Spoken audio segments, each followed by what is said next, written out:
Hi, my name is Roy A. Quee, and I live and work here in Los Angeles, California. I've worked on fashion and beauty ad campaigns. I've done lots of covers and editorials for magazines that you've probably seen in grocery stores that you frequent. I've also done a lot of work with fine art that you've probably seen in well-known galleries here in Los Angeles, New York, and even Europe, maybe. Um, Actually, you might be thinking that I'm a photographer, but I'm not. Actually, I'm a photographer's best friend. The kind of friend that he doesn't take out in public, though. I'm what's called a digital retoucher. I'm part of the media machine that has suckered you into thinking that you should look like this perfect, flawless person that does not exist anywhere in the entire world. So then, in turn, you feel unhappy about the way that you look, so you buy the products that this person of perfection is actually using in the images that I've retouched. So I didn't really start doing retouching and getting into photography or retouching because I wanted to deceive people. It was that I actually really had, my first passion was photography.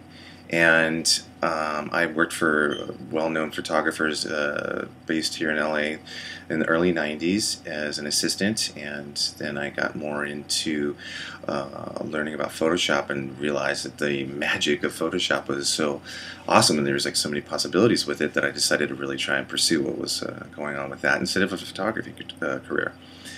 So back then, photography was all about film. It wasn't digital, and retouching was really, really expensive, and only the big companies could afford to have an ad campaign that had retouching in it. And the smaller ones were maybe afford some minimal retouching at best. So now, since photography has gotten digital and Photoshop has gotten so much more complex and you can do so much more with it at such a cheaper cost, retouching is prevalent. It's everywhere. It's everything that you see in print has been retouched, whether it's a bar of soap or it's a model or even a dog. It's all been retouched.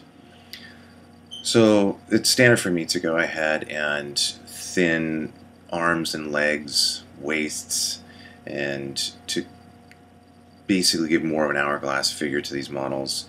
I go ahead and remove blemishes, freckles, bags under the eyes, tattoos, even fix a lazy eye. And as technology has progressed, there has been more and more of a demand to fix these things, and I never questioned what I was being asked to manipulate. I never thought that there was anything wrong with it. There was going to be any harm to anybody in any way, and it didn't occur to me until about 10 years ago when a friend of mine and I went into a popular apparel store, and we had noticed that I had done some retouching on the images that were all around the store. And I mentioned that to the woman that was helping us, and she looked at me in disbelief. I was like, "What? Really? Retouched? Like, what did you do? What did you have done?" And I proceeded to tell her that I went ahead and fixed the bulges where the bra and panties were coming in on the shoulders and ribs, torso area, and the hips. And I went ahead and retouched every square inch of their body. I even changed the color of the garments, and she just was horrified. And I didn't really realize that it would have that kind of effect on anybody, especially after telling them what I had done to these images. And she had told me that she came into work every day thinking that she should be looking like these models that are in the pictures that I retouched. And she felt really, really insecure and inadequate. So I tried to reassure her that she's fine. I said, the models don't even look like that. She was only one person. And it's like I wondered how many other women, had been affected like this by the images that I retouched. It actually really started to bother me But at the same time, I have kids. I have two sons and a daughter, and I've got to keep them fed. I have to go ahead and keep a roof over their heads too. And this is how I was doing it, was with retouching. And the best thing I could go ahead and do, I thought at the time, was to go ahead and tell my daughter about what I do, because she's 11 now, and she's able to internalize what she sees in imagery, print media, ads, and television, everything. So it all has an effect, I think. And so I told her what was going on. I showed her before and afters of the images that I worked on and some of the covers that were out there in magazines that she saw. And so I was able to go ahead and enlighten her as to what's really going on with imagery in our society and with media. But what about all these other kids, women, and young ladies that are out there that don't have the advantage of having a father as a retoucher to go ahead and tell them what's going on?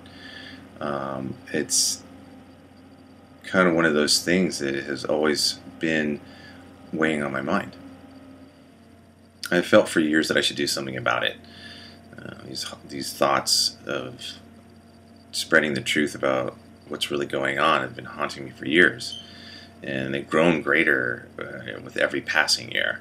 And it all came boiling to a head when I went to see the screening for Misrepresentation at the California Endowment on May 17th, 2012. During the movie, periodically, these images would come up showing how women are being portrayed negatively in the media. And while I was watching it, I was just like, please don't let any of my images come up. Please don't let any of the images I retouch come up. Please don't. Oh, and then there was one right there. It was a cover that I had done, and when I saw it, there was this bolt of anxiety that shot right through me. And during the question and answer part of after the movie, I mustered up the courage to go ahead and ask the director, Jennifer Seibel Newsom, what I could do to stop what I'm doing, be part of the change, and maybe even possibly go ahead and make a living at it. And she was really just so impressed by me coming forward and admitting what I'd done, or what I did, and that she was really praising me for that, and it gave me, fodder to go ahead and try and get my story out there.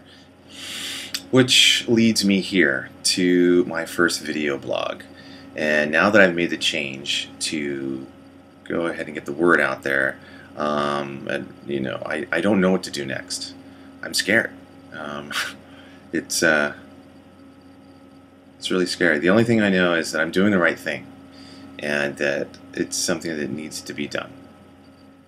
So hopefully my story can go ahead and help women realize how they're being manipulated by the media, and maybe even get photographers, magazines, ad agencies, art directors, even their clients, hopefully, to realize what they're doing to the women of the world.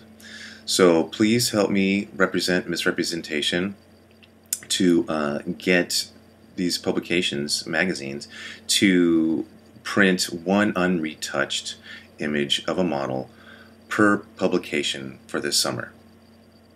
And well, thanks for listening, and stay tuned to see how things work out for me.